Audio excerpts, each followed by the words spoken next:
Hi Bookbreak, my name is Lucy from the channel Lucy the Reader, where I talk about classics and YA. And today I'm here to talk to you about forgotten classics. I have these excellent Macmillan's Collector's Library editions to help me, which I have completely fallen in love with. They're so easy to pop in your bag, they've got built-in bookmarks and gorgeous gilded edges. I love them. I just want to collect them all. So most of us know our Dickens from our Austen and our Brontes from our Hardy, but what about the books that we don't know much about, or if we do, we know them in a different form? I've chosen 6 that I want to talk to you about today, some that I've read and loved, and some that I can't wait to read because I've heard a lot about them in other forms. So let's get into it and talk about forgotten classics. The first one I want to talk to you about feels like it could have been written yesterday if it wasn't for the fashion of the day and the servants running around, and it is Diary of a Provincial Lady by E.M. Delafield.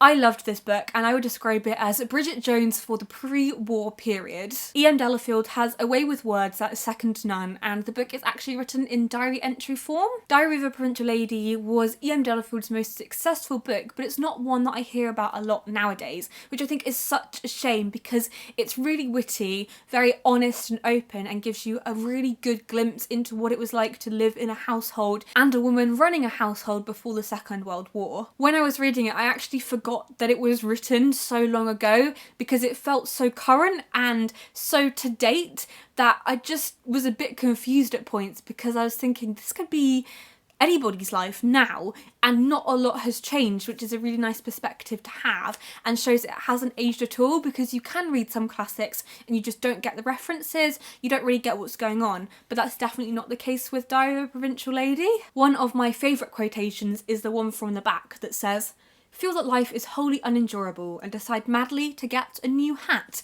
And I love the mentions to the things that the main character buys, the places she goes in London, just this whole setting, just the vibe and atmosphere that E.M. Delafield creates perfectly on the page. I want to convince everybody to read this book now, and I'm so excited to read E.M. Delafield's other books because I know that they're going to be just as good. Then there is a book that I hadn't actually heard about until I started reading it, and it is The Prisoner of Zenda by Anthony Hope. This has a really interesting plot with a main character called Rudolph Rassendyll, who is very much defined by the way he looks. He has ginger hair and he has this very prominent nose, and that is very much an emphasis in the first chapter.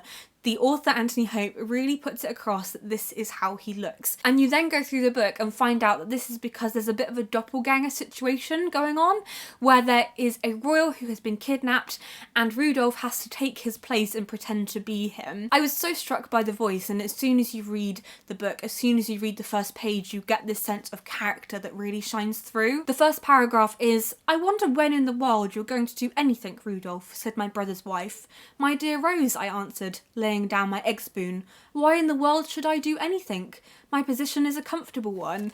And that really captures the essence of the book and this voice that Anthony Hope has created for the main character Rudolph. It's described in the front as a swashbuckling adventure that never takes itself too seriously. The Prisoner of Zenda is packed with intrigue, backstabbing, bravery and romance, and I think that that perfectly captures what the book is about. It's also a book that's been adapted quite a lot for film and stage, so I think it's such a shame that it's not one that's widely talked about anymore. The next forgotten classic I want to talk to you about is The African Queen by C.S. Forester. This is made into a film starring Humphrey Bogart and Audrey Hepburn. I've never seen it, but I really want to now that I have read the book. This is set in Central Africa in 1914, and so you get this real sense of history that comes from the beginning of the war, and the wars are happening in Africa at the time. The book opens up with the main character Rose and her brother who is dying, and they are both missionaries doing Christian work in the African continent. It's another adventure book with a romance, and I loved the character of Allnut, whose voice really shines through on the page, and you just know him because of the way that C.S. Forester writes him. It's a book that I couldn't get enough of because of C.S. Forester's vivid writing and the way that he writes the characters, and I would love to see it making a comeback in popular literature. Another forgotten classic with excellent characterisation is Around the World in 80 Days by Jules Verne. Not a lot of people know that this is a book, but lots of people know about the book, so I think it's a really interesting one to include. It's not a book that's gone away, but it's still not one that I see a lot of people reading. I loved the character of Phileas Fogg. It's about Phileas and his valet, Passepartout, and their attempt to navigate the world in 80 days. One of my favourite things was right at the start of the book where they talk about Madame Tussauds and how that was then and it's still there now, and so you do get this sense of history, but history that you recognise. It was also really nice at the start to see London from a French perspective because Jules Verne is a French writer who is friends with Victor Hugo and Alexandre Dumas. After reading this, I'd be really interested to read more of Jules Verne's works. And then onto the two books I haven't read, along with a lot of other people, but you probably know a lot about. And the first one is My Family and Other Animals by Gerald Durrell. This was recently adapted onto TV and it is based on the childhood of the author Gerald Durrell, so it's a non-fiction book with fictionalised parts, I think. This is a more recent classic that was published first in 1956, so I'm looking forward to comparing it with the others and seeing how they are in contrast, having been written long ago and having been written more recently. And then the final book I want to talk to you about is one that you'll probably be screaming, but why is it a forgotten classic? Well, my book break friends, it is a forgotten classic because you may have seen it on TV, you may have seen it on stage, you may have seen the film, but have you read the book? It is Les Misérables by Victor Hugo. I'm just a tiny bit ashamed that I've never read this because it's such an insanely popular stage play and book.